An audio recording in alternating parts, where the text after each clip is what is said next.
Okay. Good evening, everybody. We're getting close to the end of these things. We got three more to go, and that's gonna be it for the summertime anyway. And we'll probably get started back up probably in late October, early November, something like that. So if anybody would like to be one of our instructors, please let me know because I'll be looking for folks.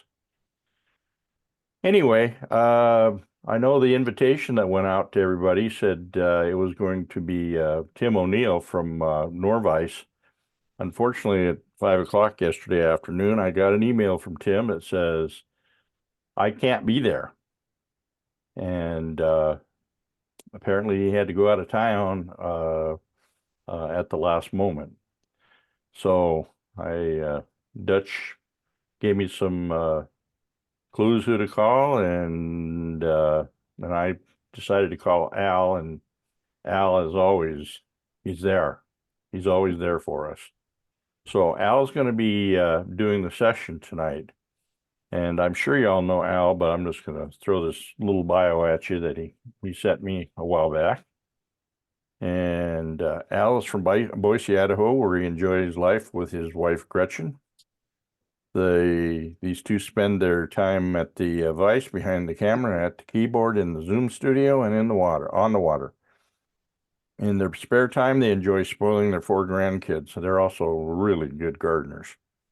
The Beatties have authored 25 books together and are the only husband and wife team to receive the Buzz Music Memorial Award for fly tying excellence. So with that, I'm going to turn it over to Al, and he'll explain to you what he's going to be doing tonight.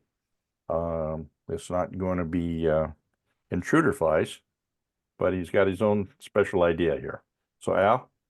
Well, when I got the call from Rick last night, I immediately thought of, well, I know the presenter very well, the Norvice very well. I knew the Norvice back when Norm Norlander started the company and invented the vise. So I've seen it around. It's on rotary tying.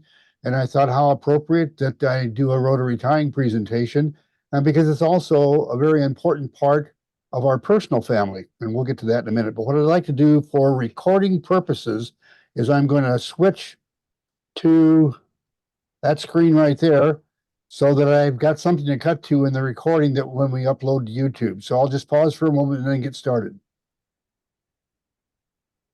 Good evening, everyone, and welcome to BT's On the Fly. Tonight, the 26th of March, I'll be tying rotary tying techniques. And who am I? Well, I'm Al Beatty from Boise, Idaho. Before we get into tonight's presentation, though, I wanted to talk to you about rotary tying because I think a lot of people look at rotary tying as something that's fairly new. You know, rotary vise came along kind of after some of the stationary vices, like reaching back in time a ways, the Thompson A and so forth. But in actuality, Gretchen's father and some of the cousins and sisters were involved in the commercial fly tying business here in the United States, starting in the 20s, going through up until the 50s, when he had another business that he had to retire the fly tying business. But they tied on rotary machines at that time, made out of a treadle sewing machine. And so that's what I'm going to start tonight with, is to look at history, and then we'll get into some actual rotary tying techniques. But first, I've got to turn to one of my cameras that I use for everything under the sun. And this is my over-the-shoulder camera, but if I switch directions, it goes over here. And this is where Gretchen keeps all of her hackle and so forth. It's already sized, but that's not what we're trying to show you right now. What I'm going to do is use this as a traveling vise, or a traveling camera, to leave my fly tying room and go out into our rec room where we hold all of our fly tying classes, and show you what a treadle sewing machine converted into a fly tying vise looks like. You comfortable, Carly? Yeah, I can see that. Yeah. All right, here we go. Now we're looking at several old vices here. We've got the treadle sewing machine with a homemade vise that operates off of this belt that goes to the treadle down below. And that's how the flies were tied back in the 20s, 30s, 40s. A very famous couple in West Yellowstone history are Pat and Sig Barnes, and Sigrid Barnes did almost all the tying for their fly shop on a treadle machine. Now over here, this is an old Herder's from the 50s rotating vise. You crank this handle and it rotates these jaws. That's a stationary vise. I don't know how that got in here, but here's a rotary vise also from the 50s. And back here, developed in the mid 80s by a company called Pollard. It's an electric rotary vise. And interestingly enough, the Pollard vise was built right here in Boise. Well, actually not Boise. It was the little town of Chinden, which is a suburb of Boise. And I guess something didn't work out too well with the electric rotary vise because it went off the market in pretty short order. Anyway, so let me put this back and we'll get to doing tonight's actual program. I didn't know whether you guys would find that interesting or not, and you'll have to let me know when you get a chance. Send me an email, alb82@gmail.com. I'd be interested in knowing whether that bit of history was worth my time or whether it's just something I should leave out in the future. But where are we going tonight? Well, what I'm going to do is I'm going to tie a concept fly. Now, this might look like a stimulator. That's because it is, except it's been changed a little bit. And that's why I call it a concept fly. It's not a pattern. In fact, that's one that I tied for a presentation that I did about 4 months ago to a group in Canada. And that's what happened to be laying on my tying desk. That's what I used. And that's what I'll be doing tonight is more or less the same thing, but I've got some different colors of stuff laying around here. And in fact, let's take a look at the materials. Then I'll take a look at the recipe. Well, right here are the materials that we're going to be using. Let me find my pointer. Okay. Well, okay, right here, we're starting out with a hook. These are R200 style hooks. Thread black, can be any color you want. I'm going to be using some peacock. However, the original has dubbing in the same place. I'm going to put peacock. Dubbing wax. Dubbing. That's going to be a wild colored body, isn't it? Well, that's what I had laying left over from an order, and that's on my desk, and that's what I'm using. I've already had some size grizzly hackle, so there it is. And here's elk. Elk for the wings and tails. Elk for spinning. And in case the elk doesn't spin real well, I just pulled some deer out. And you don't know what the spinning's for, but you'll find out before the evening's over. All right, let's move this out of the way for a moment. And let's see here. Get to the recipe. And as I say, this is a concept fly. So the only thing that remains constant on it is basically the hook and a couple of the normal materials like, okay, thread. Well, yeah, you're going to use thread. And I'm using black tonight, but you can use multiple colors based on the color of the body and the pattern that you're going to put together. The tail is going to be elk hair. The body hackle will be grizzly, or your choice. The original one, originally published by Randall Kaufman, had brown on the back and grizzly in the front. I'm just going to use grizzly all the way through. It's the easiest way. And besides, tonight's presentation is not a pattern. It's a technique, rotary tying. Anyway, the dubbing can be whatever choice you want it to be. The wing will be elk, the thorax peacock or dubbing, hackle grizzly, and the head is thread. And let's just come back. And that's looking at the one more or less in the direction that we'll be going tonight. Now, let me check my notes real quick to make sure I haven't forgotten anything. And I think I'm probably good to go. So let's start by getting this out of the vise. I'll set that aside. get a hook in the vise. And one of the things I want you to notice is that when I rotate the vise, you see how that hook shank right here, the flat part, stays pretty stable. It's called on axis. It's an important feature of rotary tying. It's on axis. Now, there is no way to take this curved part and put it on axis, but it's close enough for what we're going to be doing. And real quick now, I need to put on another pair of glasses for real close-up work. While you're doing that, Al, Yeah, I have a quick question. absolutely. Jim Anderson wants to know how he writes, how does it hold a hook? I'm imagining that's probably the treadle vise that you showed us. The jaws, you actually rotate the jaws until they grab the hook and then give them a good hard scrunch, whatever you want to call it, tighten them up, and then it holds them that way.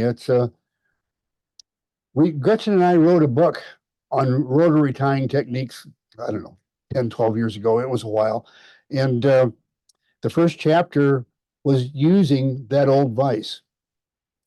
And I do the rough drafts of all of the stuff that we do, and then she makes it look like the English language. She's really good at that. Used to be an English teacher. So she takes my mess and cleans it up.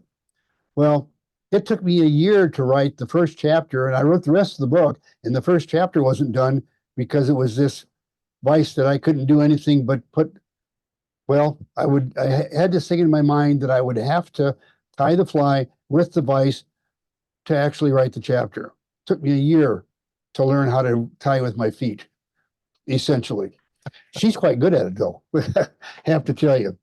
Anyway, back to this. Was there any more questions before I get started on that? Nope, we're good. Okay, good. Well, let's just pop right over here to the materials area. Let me grab a couple of items. I'm going to need thread right off the bat. And I think I'll just put the hackle over there and get it out of my way over here. And it'll just be laying over in the tying area when I'm ready for it. And one of the things that I do need to talk about quickly here is static guard. Now, I know many of you live in a part of the country where it's fairly humid. But here in the Rocky Mountain West, where we're in what's called the high desert, and static electricity is a real problem, especially when tying with hair. So you saw that I have static guard there, and I use that and I sprayed it on all of my materials. And if you happen to live in a dry area and you're having trouble with your hair, especially if it seems to stick to the stacker, doesn't want to stack, just doesn't want to behave, there's a good chance that static electricity is your problem. And you can go to the supermarket and get static electricity in the laundry detergent aisle. That's where you'll find it. Anyway, back over to the materials. One other thing I wanted to talk about, thanks to Jim Ferguson and Kathy Hamilton, a thing called thread magic. I know none of you ever have a problem, but I've been doing yard work throughout the week, and my hands just go to heck when I first start digging around in the mud in the spring. And tying flies after doing that is really a pain. Thread magic is magic, and it's available on Amazon. Let me do a real tight shot on it here at the vise so you can that's what it looks like. You can go on Amazon and just type thread magic in and get some of that stuff. It'll be a treat. If you ever have any trouble with thread or floss snagging on your fingers because they're dry and cracked, that's the stuff for you right there. Anyway, back over there. Let's start by pulling my thread up here. And here, I'll start right out with a tip that don't have anything to do with rotary tying. And that is, you'll notice that I've got an O-ring on my bobbin. And that's to hold the thread so it won't come undone. Can't tell you how many times there's something about flying that causes all of my bobbins to unthread themselves before I get to my destination, wherever that might be. And anyway, that rubber O-ring takes care of that. I'm going to lay down a thread base. It starts about 1/3 back on the hook shank, and I'm going to wrap to the end of the shank. And on this hook, because it's got a curved shank, where does the shank actually end? Well, it ends right at the throat of the barb, and my thread is hanging straight down, pretty close where the throat of the barb would have been if I hadn't pinched it a little bit. So right there, that's where our body area will be. Now I'm going to wrap forward real quick because I'll be doing hair. It doesn't make any difference if I have a real smooth underbody, but I want you to notice one thing. Let me just zoom in here. Right here, I want you to notice that I did not bring my thread back all the way to the starting position. That's to defeat a thing called material creep. And material creep is when you don't allow for the dimension of your material and you tie it on, cut it off, and it sneaks forward on the hook a little bit. And you know you've been you had material creep cause you trouble when you tie your fly. Everything is looking great until you have to wrap the hackle, and all of a sudden you find at the front of the hook there's no hook left to put the hackle on. You've been you've had material creep make your life miserable, and I'm going to show you how to defeat it. Let's go back over here to the materials. And let me just lay a couple of these things aside. I'll lay that deer hair there aside. I don't need that until later. I will lay this aside just to give you a quick comparison. When you're tying your hairwing flies, you'll find that if you use the darker hair on elk, same thing on deer, comes from the backbone area of the animal, it's better for wings and tails. This is from the rib. It's very light in color. It's also very porous and is more for spinning. And we'll be using that for something later. Let me show you what a complete hide looks like on that. This is a deer, but let's get to the elk because we're with elk today. And you can see right here, all along here, that real dark hair, and it extends down into the rib area on both sides. So all this dark hair, the neck, backbone, back here on the rump, is all great tailing material. And the good spinning material, the stuff that flares a lot, is down here. So I'll just set that aside for now. So I want you to notice that rather than using this light stuff, which we know is good for spinning, but it don't make very good wings and tails, I am going to be using some of this hair that's a little bit darker. And I'll just come in here with my scissor points and lift out enough hair for what I think will make a pretty good tail on this fly. Let me just cut that off. And I'm going to move right over to the vise because I want to point something out to you. I want you to notice that there's a slight curve in that bundle of hair. Not much. In fact, when it was in the package in the fly shop, you wouldn't even notice that there was a curve there until you get it home and you find that curve that's like that. You can straighten those curves out though. And curved hair does not stack real well. Straight hair does. So I'm going to take my thumbnail, forefinger, and put a series of crimps along the outside bend of that curve to straighten out the hair. Now you don't have to fight with any more of the hair. Now, the second thing we need to learn about is layers of hair. I see so many fly tyers will spend $1,000 on a fly rod and all the stuff that goes with it, and they won't throw away a half a cent worth of hair. Well, the hair that makes really good wings and tails is layers 1, the really long stuff, layers 2 right below it, and all this other stuff sticking up is throwaway. So half of my bundle is going to go away. So I'm going to grab this right out here on the tips and rapidly run my finger up and down through the waist end here to get rid of the under fur and shorter fibers. I'm going to do that though out over the waist bin that's behind me here, rather than try to do it in front of my camera and get fuzz all over the camera lens. So I'll be right back. I'll slip out over here and clean that out. It's really important though that you rapidly run your finger up and down like that. You don't stroke it out like this. Remember, we're trying to get rid of static electricity. If you stroke that, about 3 strokes and the static electricity all came back. But if you go this way and that way, you're reversing polarity each time you do that, and the static electricity don't build back up. And you're able to get all that stuff cleaned out. Okay, now let me get my hair stacker out. And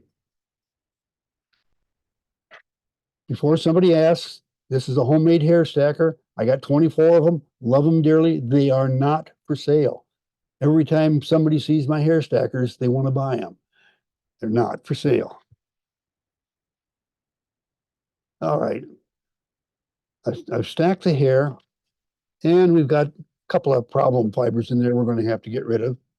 As you can see, there's one that didn't stack very well, and there's a couple of broken ones in there. And I'll just get in there with my thumbnail and pull them out the best I can. All right, that's looking pretty good. Now let's see if I have to restack or whether I can get by. I think I better restack. I want to have a good looking fly, and I misaligned a few of those, getting some of that waste out. There, that looking better.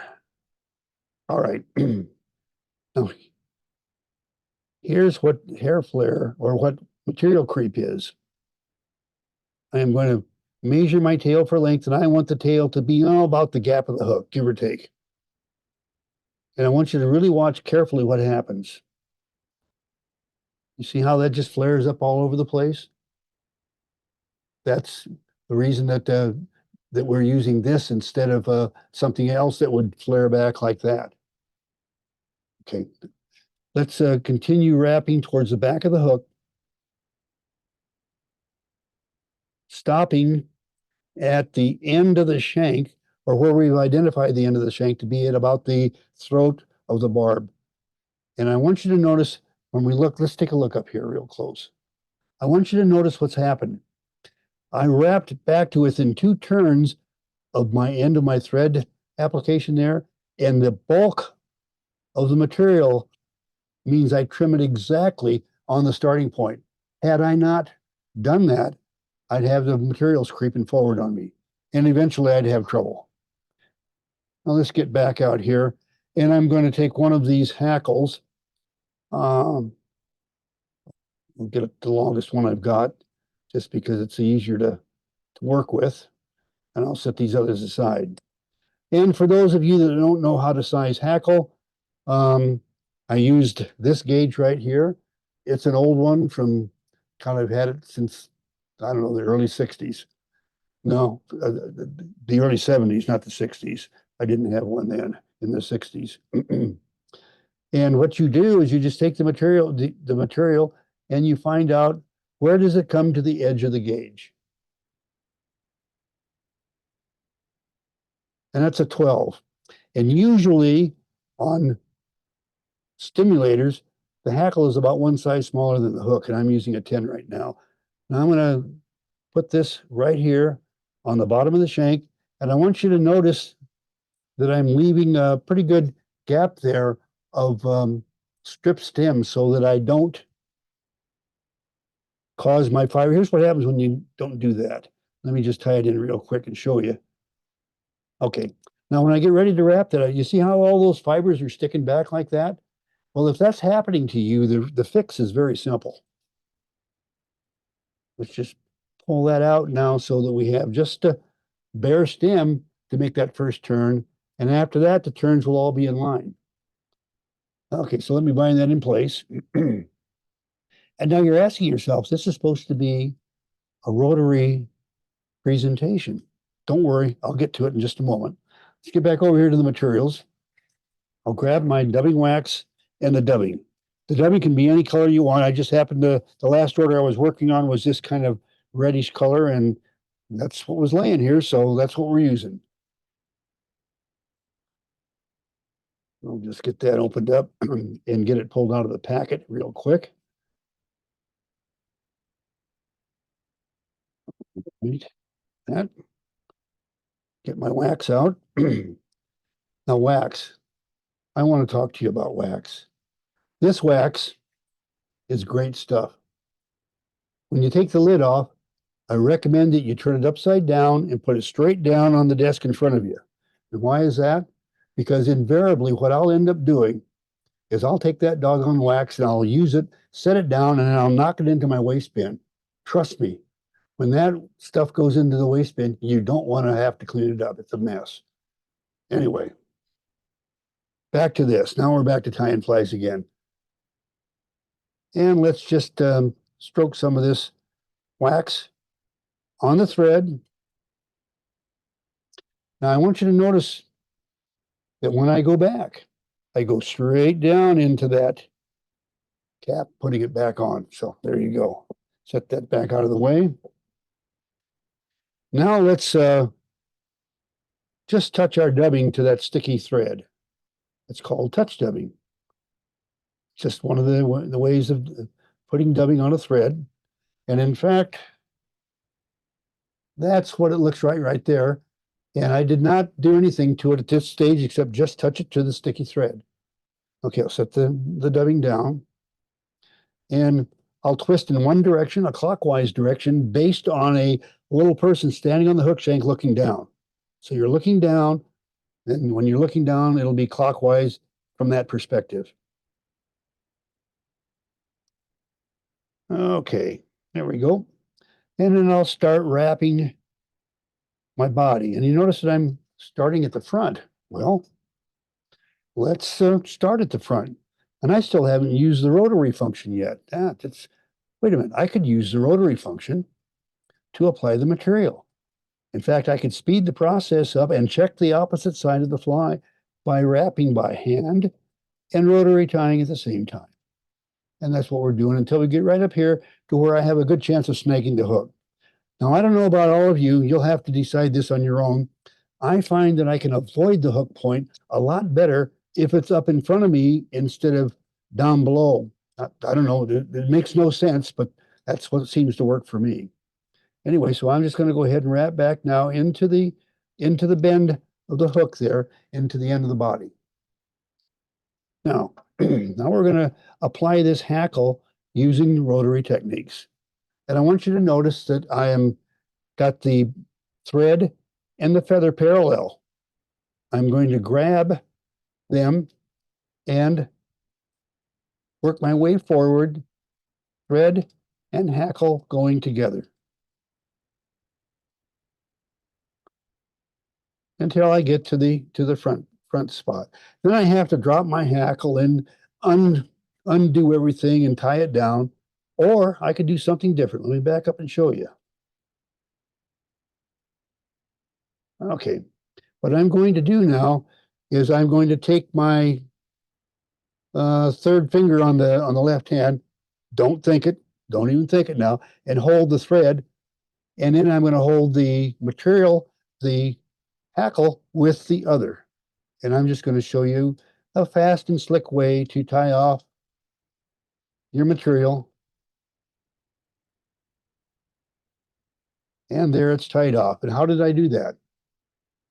I dropped the thread off of my finger. It's called the drop tie off. Let's do that one more time, just for the heck of it. Okay.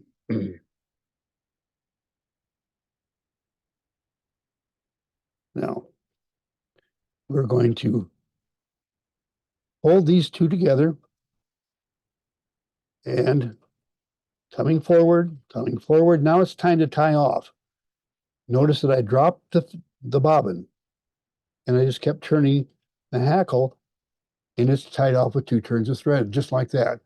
Well, when I slow it down and explain it, it's real easy, but you can look like a gee whiz fly tire, just going zip up, drop it, and it didn't come apart, and it's like magic. Well, there was no magic involved. It was just a sleight of hand, sort of like. Anyway, I'm just going to cut that off right there.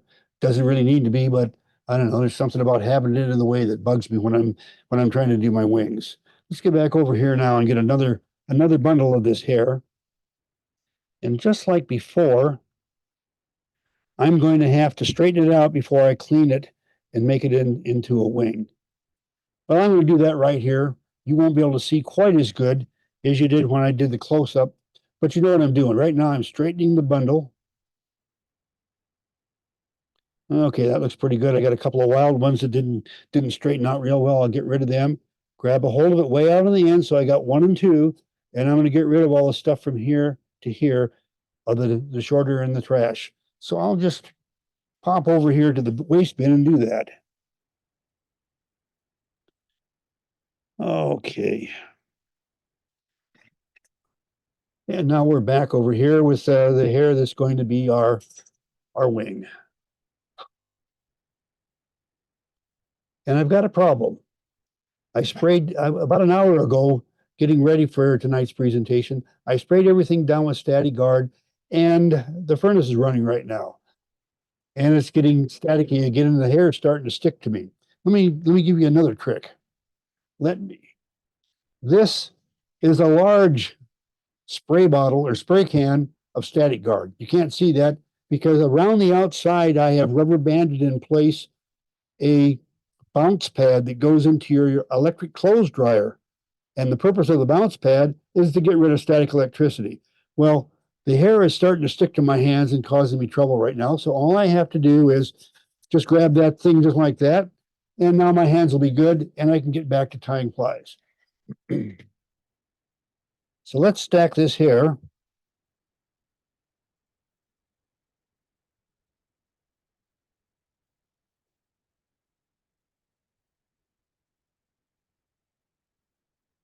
Okay, and do I have, oh, I got some bad ones here. I'll just work them out.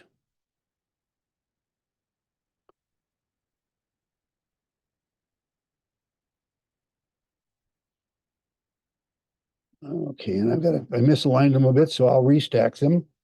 On my fishing flies, I probably wouldn't worry about it, but I'm trying to impress all of you that I know how to tie flies, so I'll make it look as the best that I can.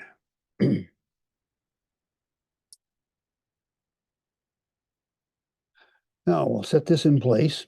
First off, I want to move my thread forward slightly so it's in the center of what we call the thorax area. It just makes it a lot easier to work with. All right, and I want to measure my wing so that the wing comes to the end of the tail.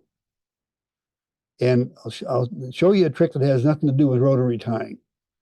And that is, often thread torque will take your materials and place them on the other side of the hook.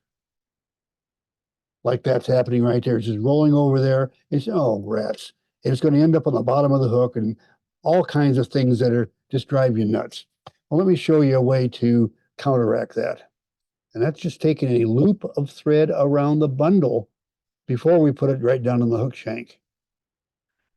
And messing around there and showing you, I ended up misaligning those fibers. So I'm just going to stack them again real quick.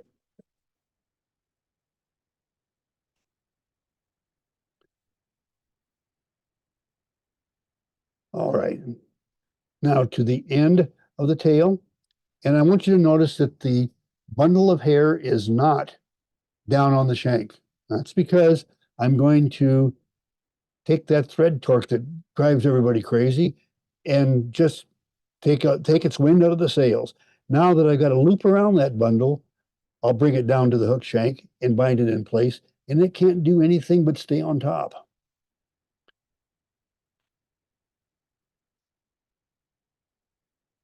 All right, there we go. Now I like my wings to have a tight profile. Some people like their wings to flare out, and if that's the way you like them, that's the way you want to tie them. But for right now, what I'm going to do is trim this at a severe angle so I get a good tapered hackle platform on which to wrap my thorax and the hackle.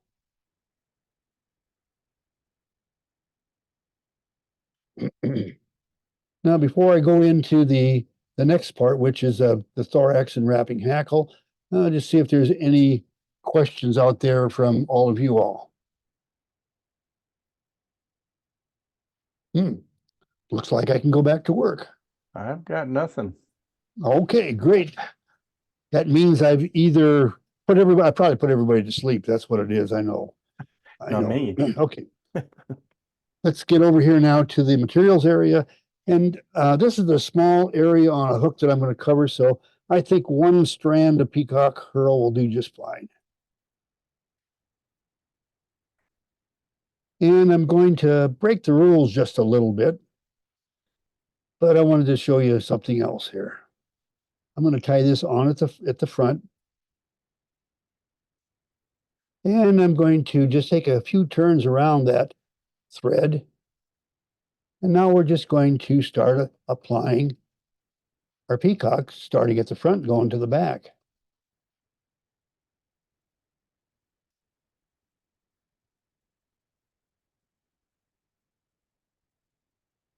And then I'll tie that off right back here.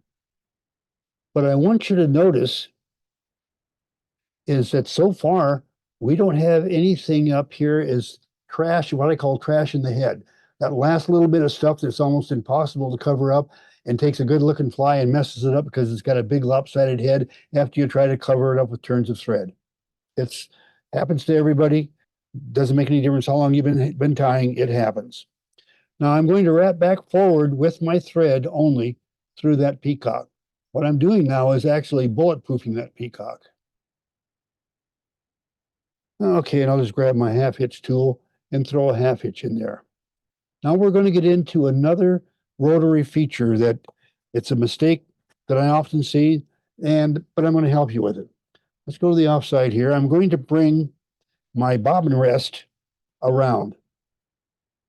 Now most people do their bobbin rest like this, and they move it up there in front of the fly, lay the thread over it, leave the bobbin hanging down. Should look about normal. Let me move the bobbin up so you can see it just a little bit better. There you go. And then you start doing whatever you're going to do. You're going to do your rotary function, and it hangs there. Okay, now here's the trick. Now, when I decide I'm going to start wrapping that thread again, I move the bobbin rest out of the way, and oh, Jesus, this thread is all clear down to where my hand is going to hit the table when I go to wrap. So I have to turn the bobbin back to what I call working length. What's working length? Well, that's that stretch of thread from here to the bobbin. And that's about a half an inch, about 3/4. And I stay between 3/4 and 1.25 inches, depending on what I'm doing, so that I can just grab my bobbin and continue wrapping. Well, what am I trying to tell you? If you'll change your bobbin rest from a thread rest to a bobbin rest, which is what it ought to be, what you do is you lower it slightly. Let me go to this side. I'm going to lower this slightly so that it's below the hook, so that when I place my bobbin over that, it makes the thread right in line so that I can wrap whatever I'm going to wrap. And when I'm done, I can just move that out of the way and continue tying. So what am I going to do? Well, I'm going to go ahead and wrap the hackle.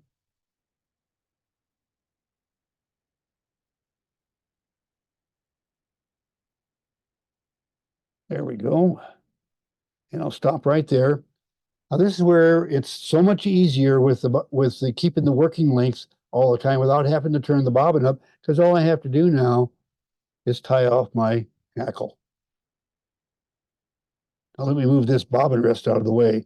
Now that don't seem like much until you've about the 30th time in a day that you have to rewind your thread because you pulled it out and you didn't need to. There's other ways to get it done. Now, right now I have 2 turns of thread anchoring that feather in place. Now here's how you can take a pretty decent looking fly and mess it up. Well, I think to myself, my gosh, I don't want that fly to come apart. I better put another couple of turns of thread on there to hold that feather in place. So I go turn number 3, 4, 5, 7, 8, 9, 10, 11, 12, 14, 15, 16, 20. 20 turns will do it. It's got to. And so you do the 20 turns, you cut off the feather, and you have that stub sticking out. And you say, oh, rats. Well, I better cover that stub up. The end product will end up being a good looking fly with a big lopsided head. Let me show you an alternative, and I don't have anything to do with rotary tying. It has to do with regular tying. There's my original 2 turns holding that feather in place. What I'm going to do now is move my thread from behind where it captured the feather, and I'm going to take the feather and push it back, and then wrap a thread head and a jam knot. It's a combination thread head jam knot, forcing this feather back like that. So we call that dog-legging the hackle, because the hackle was first, the stem was pointing this way, and then we forced the stem to go this way, turning it in about a 45-degree angle. And that helps keep it from pulling out, especially when you wrap the thread head tied up against it, which is what I'm going to do right now.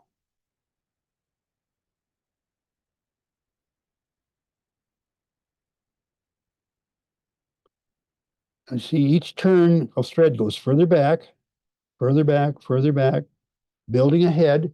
Now, that's a pretty decent looking head. And you see what it's done to the hackle. It's run it back at a really sharp angle. So with that dog leg in there, it's not going to break. So now before I cut the hackle off, I'm going to take my whip finish tool and I'm going to apply a whip finish starting at the back of the head and making each subsequent turn closer to the hook eye, not the other way around. 3, 4. And I'll tighten that up. And I'll cut out the thread. And now let's take care of this feather. Do not reach in with your scissor points and clip it. What you want to do instead is to reach in with the edge of the scissor and break the feather off like that. Because what you do is you leave behind the fibers that were on that stem rather than cutting them off, and any ones that were right around it. Now what we'll do is we'll go around and we'll dress everything up, make sure it looks good. And there we've got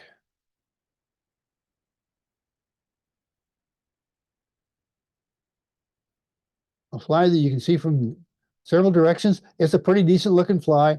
And I'm pleased to say that the head came out looking that if you were doing a bronze, a silver, or a gold FFI award fly, I don't think anybody would ding you on the head on that fly. Okay, and there we are. Any questions up to this point? No, I did have a comment sent to me personally from Robert Ingleson that says this is very good, Rick, and I totally agree with that.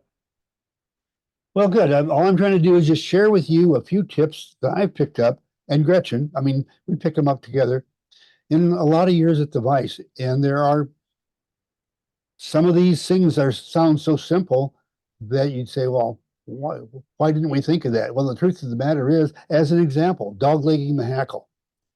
I fought that for years, and it's only been like the last 20 years that we've been dog-legging the hackle and making a clean head that way. I got to tell you, the gyrations we went through with crazy glue and all the other stuff that you probably have tried yourselves to come up with a nice, small, neat head and still get the feather anchored off it's been a challenge. And that's a simple one right there. And the trick with the bobbin rest, just lowering it down a little bit and keep your thread at working length so you don't have to keep changing it back and forth. Yeah. All this fly tying stuff is simple once you figure it out. I'm sorry, Rick, you were going to say? I've got another question from Jim Anderson. How would you fly?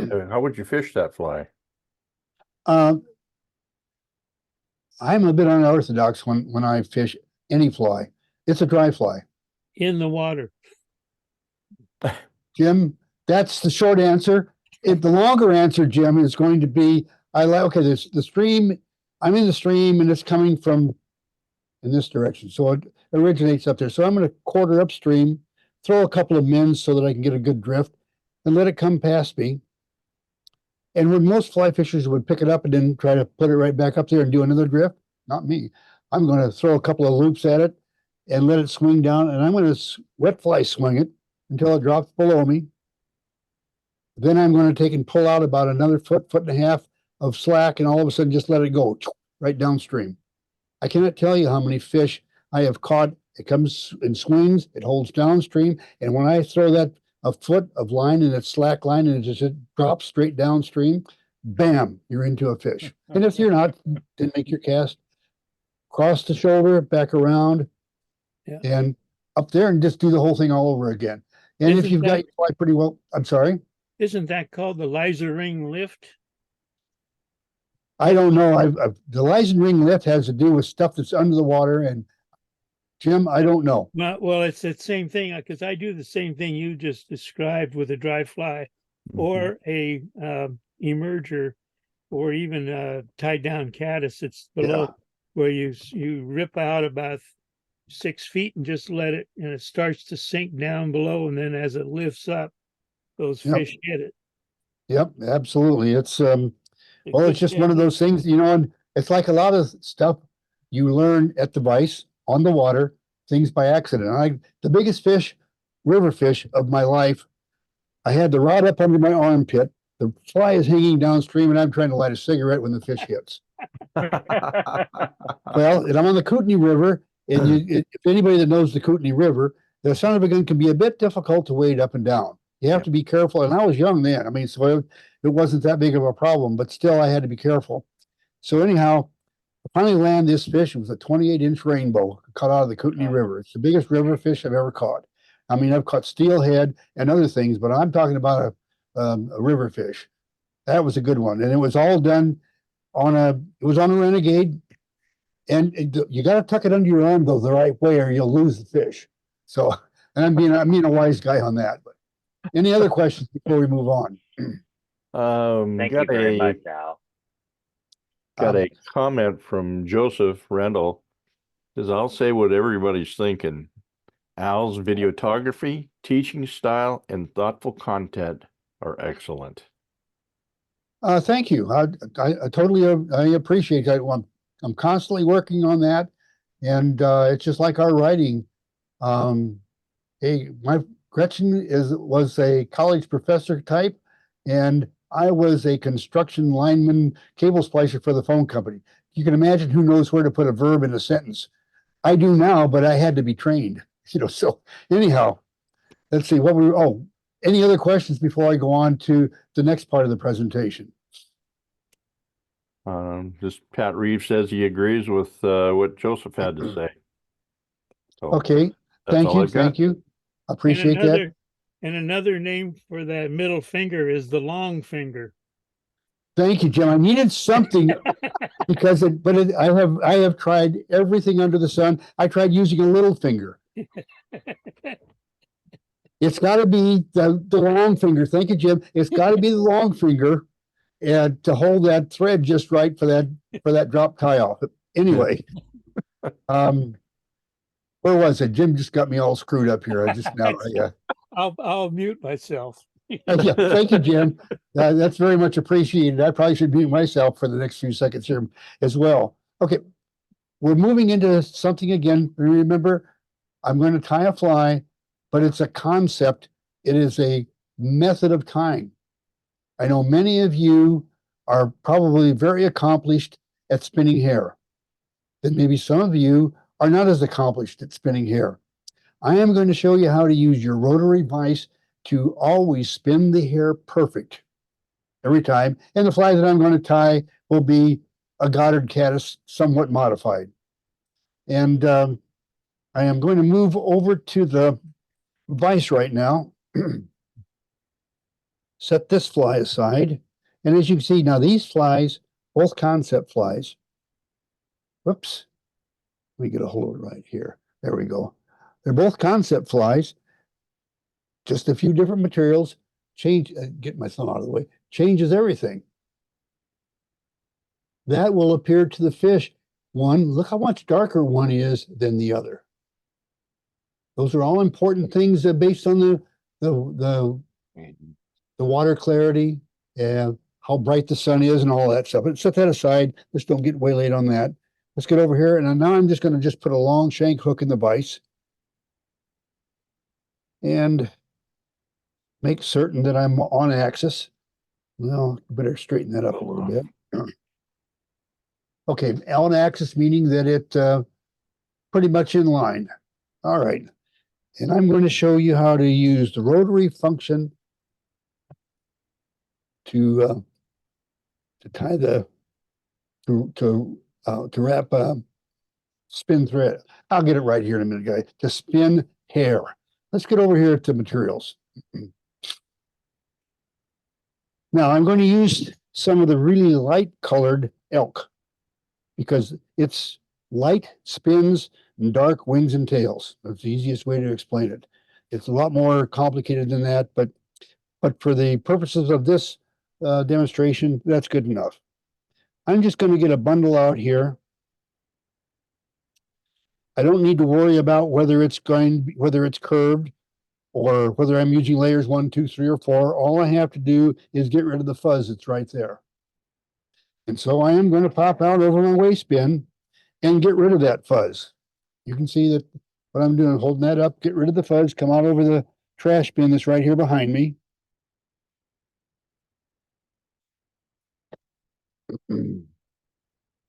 And get back over here. Now, this first bundle on a Goddard caddis is flared in place. It is not spun. So I'll just flare that in place. And you see how I'm wiggle wrapping through those ends? That allows me to anchor that in place. And see that I never did let go of the original hair. Well, the Goddard caddis is trimmed at an angle like that on the back. And so we've just done the back of the fly. Okay, now we're going to get down to using the rotary function to help us wrap.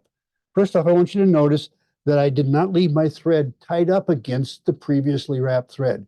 When you do that, it's like trying to rub up against a wall and turn around. It's not as easy as if you step out away from the wall a little bit and turn around, and your shoulders don't have to mash up against everything, and the rest of your body doesn't either. Now I'm going to get back over here and get another bundle of hair. Whoops, wrong camera. Another bundle of hair right here. Go back to the bin and get rid of the underfur, and we'll just come right back here. Now, the first bundle, I am going to spin it by hand like most people do, and I'm going to explain to you the things that have got to happen to successfully, evenly spin a bundle of hair around the hook. First off, you have to set it in place, and I like to anchor it there with 3 turns, snug but not tight. And I trim the waist. Now, here's what's important. I want you to notice that as I bring pressure on this, I come around the hook.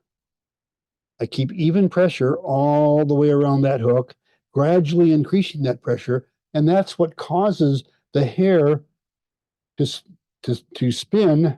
There we go. To spin like you're going to see right now. Now, what I'm going to do is I'm going to increase pressure as I wrap.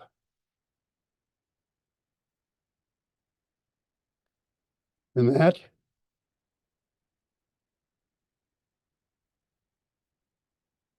that gives me a nicely spun bundle of hair. And as you can see, it's fairly good. Not the best, but it'll do. Now let's get up here again. We're going to use the rotating feature of the vise to apply that next bundle of hair. In other words, I'm going to hold the bobbin steady right up here where my finger is, and I'm going to rotate the vise, and without moving the bobbin, it gradually increases the tension on that thread. So, and that's what we want to do. Let me get over here and get another bundle of hair.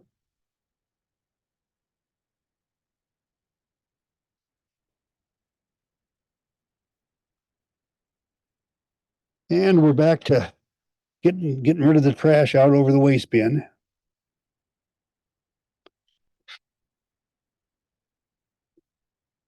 And now we're going to set this bundle in place just like we did before when we wrapped it with thread tension and moving our hand.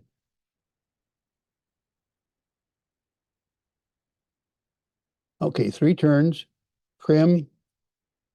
Now, I'm going to try to keep the bobbin. I am going to pinch the bobbin so that it can't turn.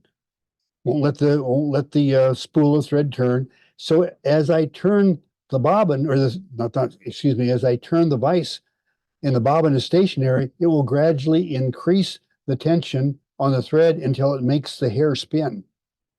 just by rotating. So let me get that. I'm going to first off lay my scissors down because I do not want them getting in the way while I do that. And I'm going to pinch and hold. Okay, I'm going to start rotating. Starts to rotate. It's getting ready to spin. Just spun. The tension had to build up enough to spin. Let me get back here and do another one. And remember, you don't want to leave those turn right up next to the ones you just spun. Come forward a little bit. And I'll just reach over. You already know what I'm doing when I cut a bundle of hair out. Then you know what I'm doing when I go over the waist bin, so I don't need to keep showing you that shot. I mean, you can't really see what I'm doing when I'm over the waist bin. You just know that I'm there. And now I'm back to the vise. And I'm going to pick up the pace a little bit now because you know that I'm just going to take 3 turns, anchor that in place, clip, hold the bobbin so it can't turn, rotate the vise. And it just spun the hair. And we'll do that again. And I'll just get over here and get another bundle of hair. Get rid of the under fur. And get back over here to you all.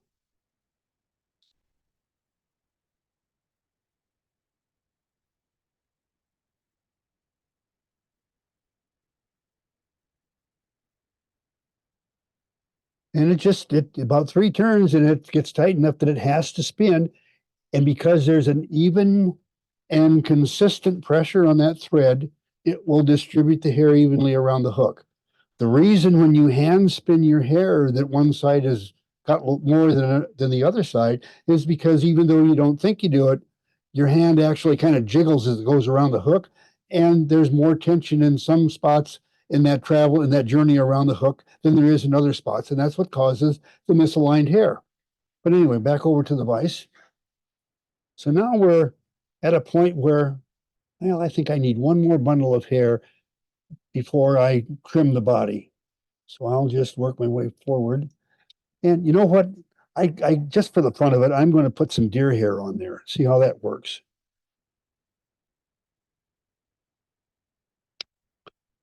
And I'll just take this bundle of deer hair that I cut. Well, it sure feels different. Anyway, I've never done this before. So folks, it will either work out or it'll be a train wreck, one of the two. And you'll be here to witness it. Now let's get these fibers up here. This is the wintered kill animal, and my gosh, there's a lot of under fur. It's tough to get rid of. All right. All right, now stationary, don't let the thread slip. And there it's done, spun in place.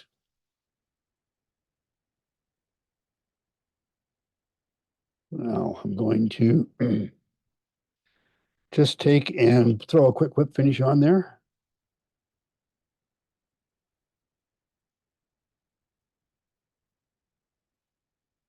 Trim that off, and now it's time to trim the hair. Well, use the rotating feature to trim hair. I can't tell you how many people I see do this. And then they start trying to hold it and trim it, and oh, what a joy it is to just keep moving around. Well, let's just keep it all on one plane and make our trims in relation to that plane. Okay, so turn it upside down. And let's just cut flat straight along there.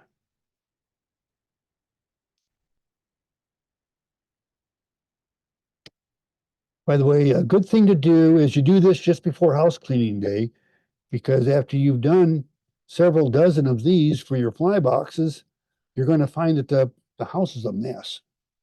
Something about this stuff that gets all over the place. Okay, anyway, so I've got this flat. All right. Now what I'm going to do now is tilt my scissors at that kind of an angle so that I can trim the rest of it, and I'll just gradually move the vise as I keep the scissors going.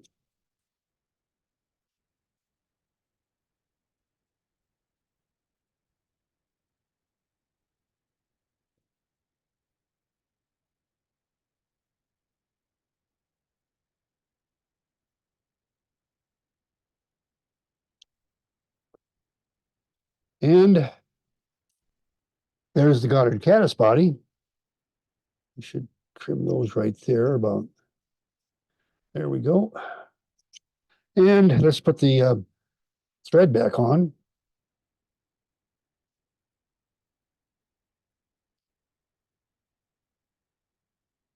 And I'll tie my feather back on.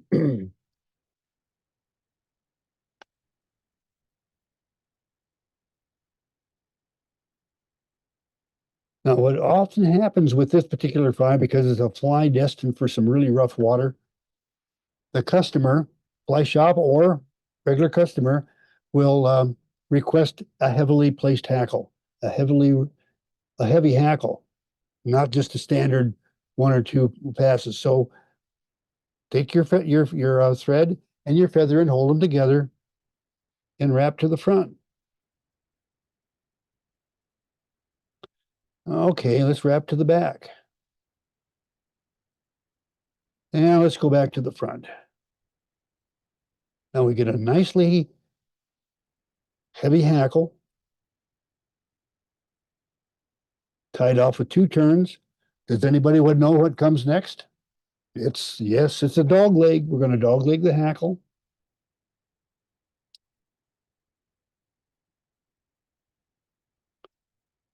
And again, we want to make a nice, delicate head there. I'll let you see that the head's looking pretty good. And so I'll whip finish it.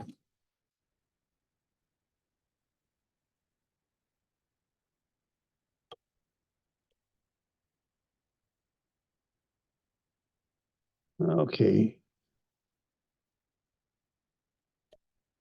And there's the Goddard caddis. You notice that my Goddard caddis is a concept fly. It doesn't have any antenna on it. And the original has an antenna on it. And if you've ever been a guide in Montana, the first thing the guides do when you pick up a bunch of those at the fly shop is cut all the antennas off, because unless your customer is an incredibly skilled fly caster, they'll be so tangled up and nothing flat just because of those antenna. But you cut them off, they don't do anything to catch fish. They catch fishermen. But the part that you see right there, that's what catches the fish. Any questions? All right, I got several here, and one from earlier from John. Right, and he says, Al, why don't you use your rotary techniques on FTF and other presentations I've watched?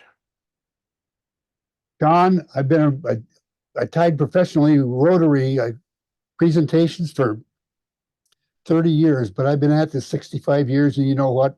An old dog just kind of falls back into the old groove, and I'm sorry. I do that, and this is funny. I cannot tell you how many times I saw this, and the reason we wrote the Rotary book back 12, 15 years ago, whatever it was, is we go to the San Mateo show, which is just outside of San Francisco, and we were featured fly tires for that. Well, going into the featured room where they had the cameras set up for the videotaping and all that, there's a long hallway. And along that hallway are the people that are kind of aspiring to be the featured tires, and they're all along there presenting what they're doing, working their way up to the point where they end up in front of the camera. Well, anyway, so Gretchen and I are walking in one day to do our gig in front of the camera, and we noticed something. There's about a dozen fly tires along this hallway. Every one of the dozen fly tires had a rotary vise. The vise stuck up like this. They'd look like this, they'd look over here, they'd look over here, and they'd wrap. And like John Wright said, why didn't they use the rotary feature of their vices? Once in a while, they'd look at the other side. And that's when we decided to write the Rotary book. And yeah, I do a lot of things rotary. And some of it, I really have to set my camera system up to be able to do a good job of presenting to all of you in rotary. It's got to be set up a little bit different than it is for the regular wrapping of stuff that we do for our normal presentations. Anyway, there was that question. Now, there's something else, Rick? Yeah, Bill Klumper has asked, is there a specific length in the hair stack for the first 3 wraps? Am I right to presume length of hair on the patch will impact the flare and the wrap point? The hair only needs to be long enough. You know, I've had a bundle that was like that when I really only needed about that much. So I wrapped it on and cut it off. And that's a really important thing. I want you to notice, at least I think, and the way I teach my spun hair classes is I show them to tie the hair on and cut off the waist. Don't cut the waist off and then try to spin the hair. And that's, but I don't know, that's just one of the things that I found that seems to help. You can decide that yourself, having watched, whether it's better than what you do or your system is better. And don't change what you're used to doing. I'm just sharing with you what has worked for me. And any other questions? James says, son of a gun. Great, Al. Okay, I didn't know son of a gun was good, but that's good, I guess. And John added to his previous question, good, I'm the same way. All my vices are rotary. And I never used that feature. The only time I used the feature to turn the fly upside down and to cut materials off, not cut thread. Well, if you'll recall back on the stimulator that I said I started doing the rotary presentation part when I wrapped the body. I wrapped a couple of turns by hand, and then I rotated the vise and wrapped at the same time. And that's a way of speeding it up. But the other thing it's really good at is it lets you see the other side of the vise. I mean, think about it. Let's just take this fly right here. Darn hell, that's a good looking fly. Oh no, I missed something on the other side. Has it ever happened to you? I'll bet you I see heads nodding all over out there. Yes, it's happened to you. And why has it happened to you? Because if you think I have figured out anything you haven't, we all have the same problem. But if you wrap and rotate at the same time, you speed it up. And you also look at the other side, make sure you don't miss anything. It does help sometimes when you're doing ribbing to make sure that way you can see both sides as you're wrapping to, Absolutely. especially if you're time for one of those awards where I'm looking Jim is one of the awards inspectors as well. Let's say I saw Fred Dupre on here, and there might be some others, but those are just two that I saw as they were signing on. And I cannot tell you, if you always look at the fly from the perspective of the tire side, the other side can really be messed up. And as an evaluator, it's not uncommon to see a perfect 5 ribs looking at one side, and you got them messed up so bad on the other side, you can't tell what you got. Hey, Al. Yes. So to kind of add to Jim's comment, one of the things I found is like if you're doing let's just say a Carrie Stevens, Rangeley Lake type streamer where it's got a long body and it's got a lot of ribbing on it, I find using the rotary, I can grab the rib material and kind of hold it at a specific angle and then turn the rotary and it'll wrap a perfect segmentation on it. You're right, because if you don't jiggle your hand, it's already lined up to be perfect. And this wrapping hand over hand, you wiggle things.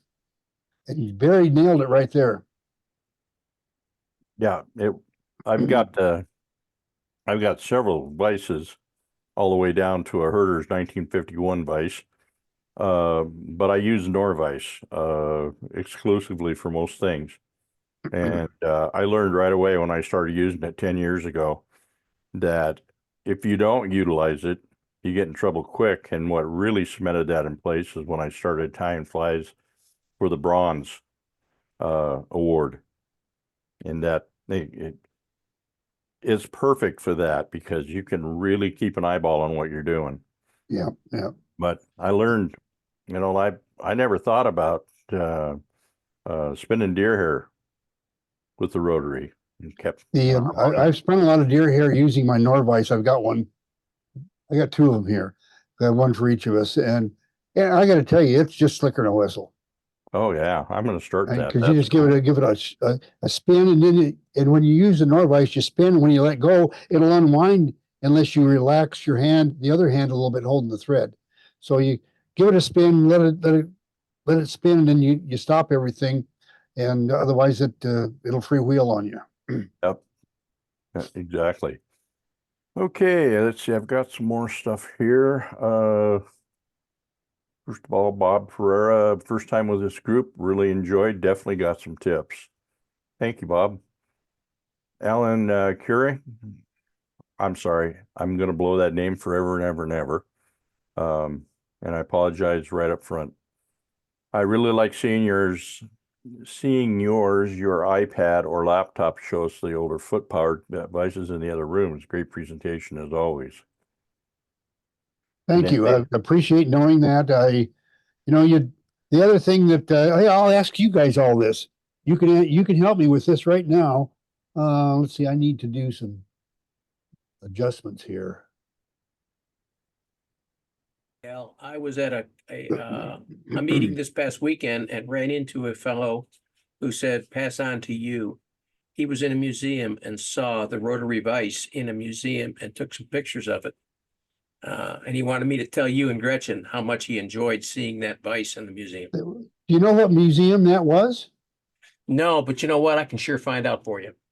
I really would like to know. We donated it to the Federation, and they had it in their museum, and then their museum is closed now. So I'd be very interested to know where it is, because, well, that's a part of our family history, number one, and it's also a part of commercial tying history.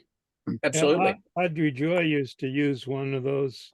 Her Yep. husband converted the head, but looked very much like yours, except he didn't take off the casing. It looked like a regular Singer sewing machine, but it had the axle coming straight out the Yeah. top. Yeah, my father-in-law made several vices, and he had several ladies working for him in his business, and a couple of them he didn't bother. He did just like you said, Jim.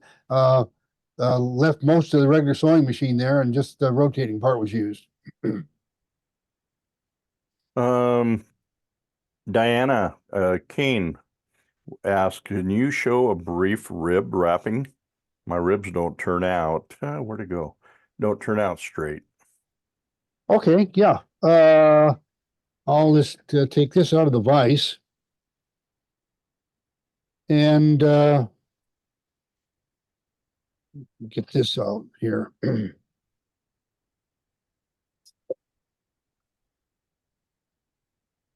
Now, what I'm going to use is a piece of copper wire, and this is very fine wire. And I got it when I was a telephone technician back in the 60s, when they started taking telephones to stop ringing and have them go tweet, tweet, tweet. Well, those little tweeter things replaced a lot of phones that had ringers in them, and I saved the copper wire for tying flies. And over the years, well, we've given some away to people here and there. I had about 500 spools when I started, and by the time we get to the present day, we've got 2 left, one for Gretchen, one for me, and the rest have been given away because it's some pretty darn nice stuff for tying flies. I'm going to put my rib on this on the bottom of the hook. All right, now let me I'll just put a quick dub body on. I won't even try to make a good looking body out of it. I'll just get it in there, because we're here to talk about ribs.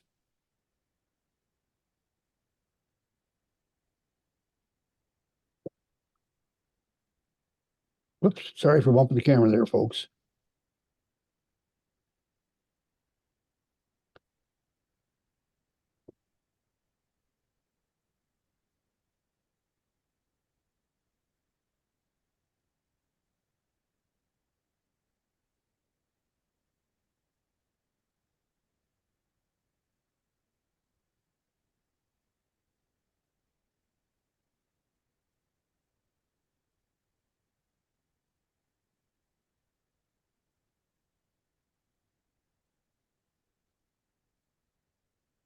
All right. Put a little half hitch in there. And remember the working lengths of the bobbin. Bring your bobbin rest around. Lay it up there so it's in line. And now we're going to put on the rib. And so I'll bring the rear rib around as if I was going to, we're going to wrap it, hold it steady. And they will be perfectly placed as long as you don't do this with your hand. I just did, so I probably messed it up. You understand what I'm saying?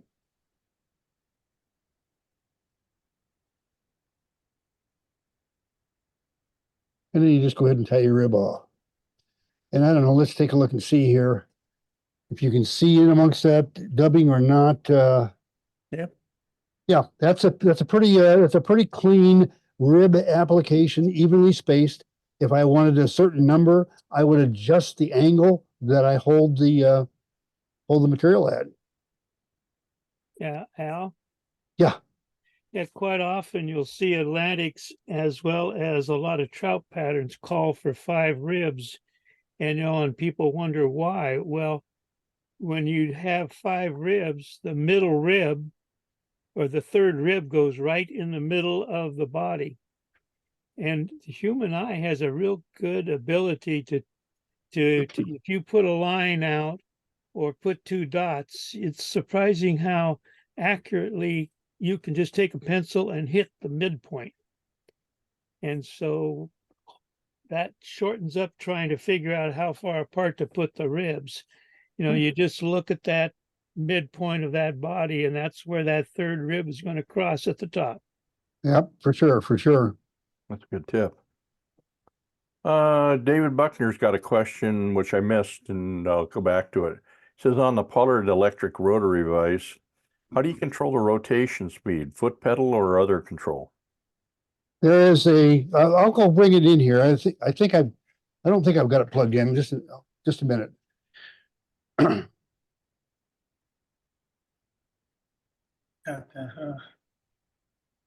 Good question. I'm kind of curious myself on that one. Well, a lot of those foot pedals are a rheostat. Yeah. And so if you push down real hard on it or far on it, it spins like the dickens. But if you just barely touch it, it's like the accelerator of your car. Okay, yeah, there's the vise. You can see the hook goes in here, and the go button is here. And how hard you push on that and how hard you adjust the rheostat there will determine how fast the hook will spin. So it takes a little bit of getting used to, but anyway, there you are with that.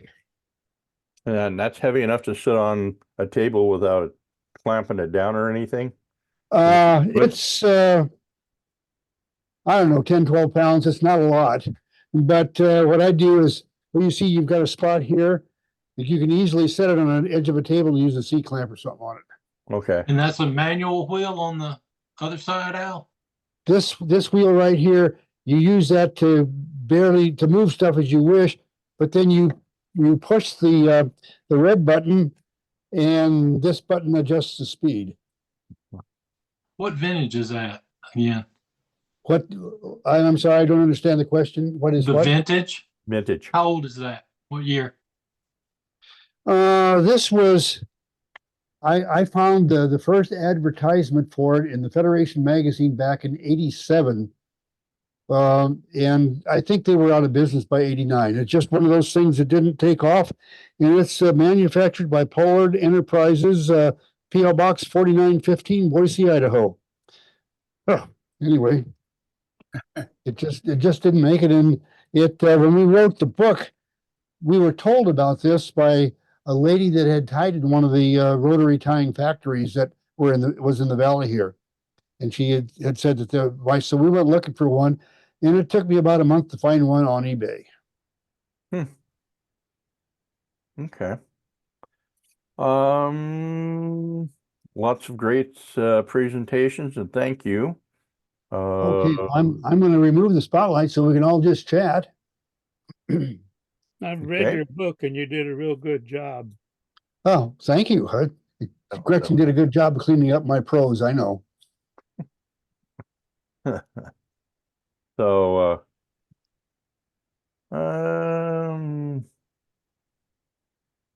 yeah, everybody seems to be very pleased with what you've done, Al, and including myself. I learned quite a few things. Well, let me do one thing before then we can sign off or whatever you want to do. I want to get the wrap recorded, so when I edit my video tomorrow, it'll be there for me if you don't mind. It'll just take a second. Sure, go ahead. Hey, everyone, that's it for tonight. Thank you so much for joining us on the FFI Techniques. Next time, take care now. And I'll Okay. remove the spotlight, and I'm going to stop the recording. Okay, and I'm going to leave the recording going just for a few more minutes on my end. Yeah. Hi, Mike. Didn't see you. Mike Kelly, welcome. Are there any other questions or comments? Anything you want to ask Al or? I saw a video recently where a gentleman took the feather when he was going to do a hackle, and he took the feather and just used the one edge of the feather so that it wouldn't build up. Is that something that's a good idea so as not to build up,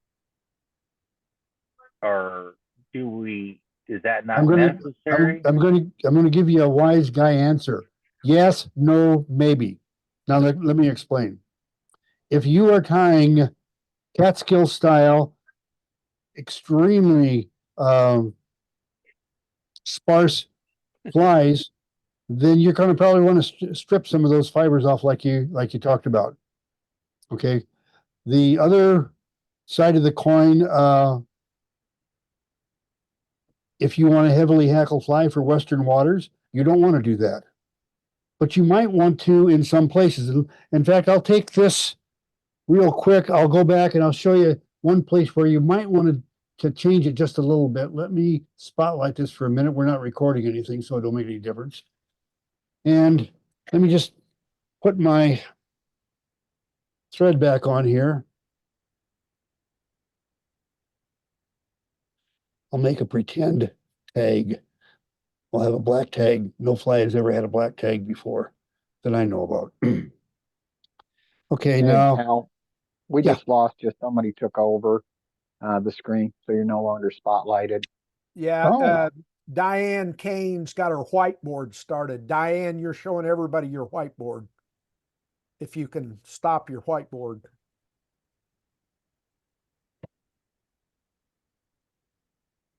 I can do that.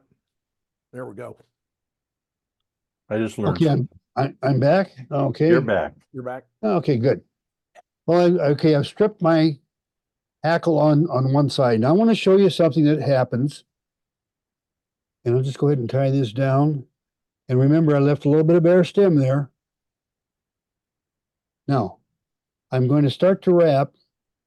And after I make this first turn, whoops, I want you to notice that we got some that stick back and some that are straight up and down. You see that? Mm.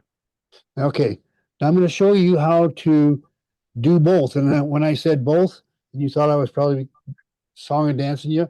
Okay, we have two things here. We have a feather. This edge is going to touch the hook. This edge is going to have the hackles flared up. Trailing edge, leading edge. I'm going to take a few fibers off the leading edge to get my turns of hackle on the hook started. I'm going to show you a way to really clean your dry fly hackle applications up on the bronze flies or whatever the heck you're tying for the organization's awards program. Now, notice that we have hackle on only one side for a portion, about a turn, maybe a turn and a half. So now we're going to go ahead and start to turn, make our wrap. Now the double is kicking in.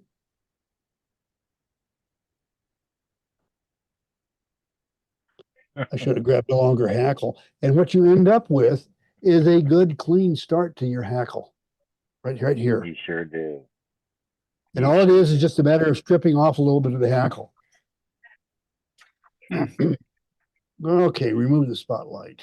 Al? Yeah, Jim. Yeah, sometimes too, you'll find that depending on the quality of your hackle, especially if you're using Indian hackles or some of the others, the stems are thicker. Absolutely. And by stripping one side, you do take off a little bit of that stem, and it makes it a thinner wrap. No, Stem. it does that too, Jim, and it does one other thing.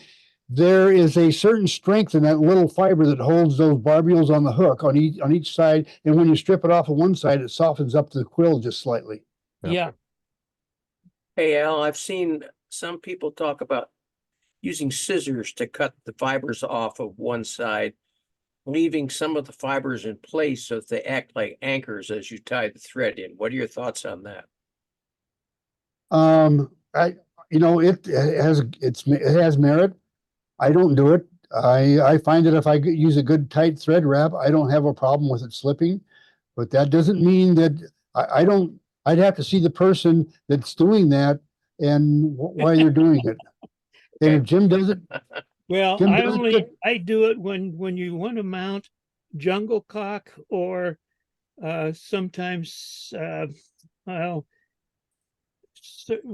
jungle cock is one, and then and if you have chatter or the imitation, and you want to have that lay flat against the side of the wing, if you use your scissors and just cut the stubs, then your thread torque does not make that stem turn, because both of your jungle cock is not a round stem, it's not a flat stem, it's an oval stem or a triangular stem, and it's really hard to get it to lay flat.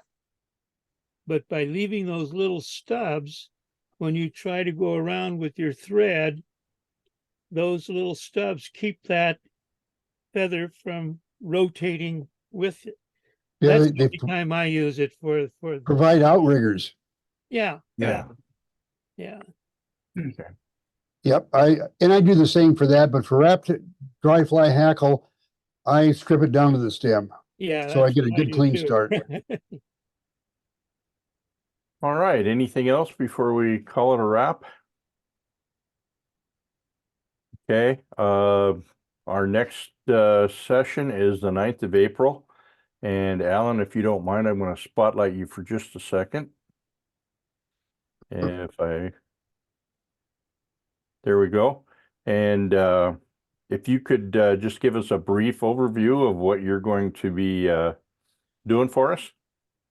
All right, Rick, thank you. Yeah, next session I'll be talking about saltwater flies and a little bit about saltwater fishing here in Southwest Florida.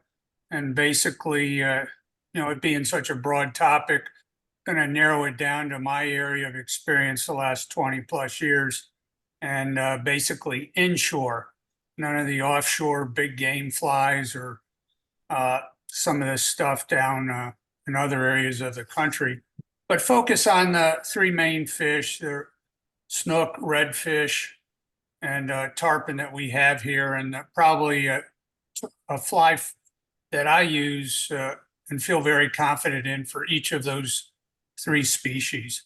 And then just talking a little bit about equipment and trying to deal with the saltwater versus freshwater, from hooks and threads, and how do you apply stuff to get better longevity and I think better results. Some things I think a lot of you are aware of, but there might be a few things for the audience. So look forward to doing that on the 9th, and look forward to feedback during the presentation as well. Well, just consider me a virgin. Take it easy there, Rick. I'm anxious to see what you're going to do. All right, appreciate it. Thank you. As Schultz would say, I know nothing. Yeah, exactly. Okay, thank you, Whoever Alan. that was did a darn good imitation of anybody that even knows who Sergeant Schultz is Oh, yeah. dating yourself. Yeah. They're good cigar. Go ahead, Bill. You got something? I just said very good in German. Oh, okay. All right. I mean, as Okay. an immigrant, I'm classified as a German, even though I was born in Canada. It's just a weird oddity. All My German right. parents. All right. If nothing else, I appreciate you all very, very much. I appreciate your time tonight. And I thank you so very much, Al, for covering and giving us a great class. My pleasure. And anytime you guys are in a bind, give me a holler. And the worst thing I could say is that I've got something else going. And as it turned out, I didn't have anything else going except I had to miss the Women Connect presentation by Peggy Brenner, and I was looking forward to that. But I'll try to catch it on a recording somewhere. Okay. Yeah, my bill with Al is going to be so huge here pretty soon. I'm going to have to mortgage my house. Oh dear. Oh, okay. Right. Being a commercial fly tyer just went up a whole heck of a lot in value. Interestingly, when I left the phone business, I was offered an opportunity for Gretchen and me to go to South America and run an operation down there for a heck of a lot of money. And we decided to go to Montana and guide. There were several zeros dropped off of our total income that year. You know what? We've never regretted not going to South America and trying to build a phone company down there in the jungle. Oh, we're all glad you didn't. To be Yeah, really me too. honest. Might not have lived through it for one thing. So, all right. I'm going to turn the recording off. If you guys want to chat anymore, that's great. But I'll go ahead and shut this recording down as soon as I figure out how to do that. in the upper left corner, you should see recording and then a double bar and then a box. Click the box. The little white box next to the double bar. You see that? I don't see a double bar anyplace. Well, then let me see. Recording. I'm going to stop the recording for you. Okay.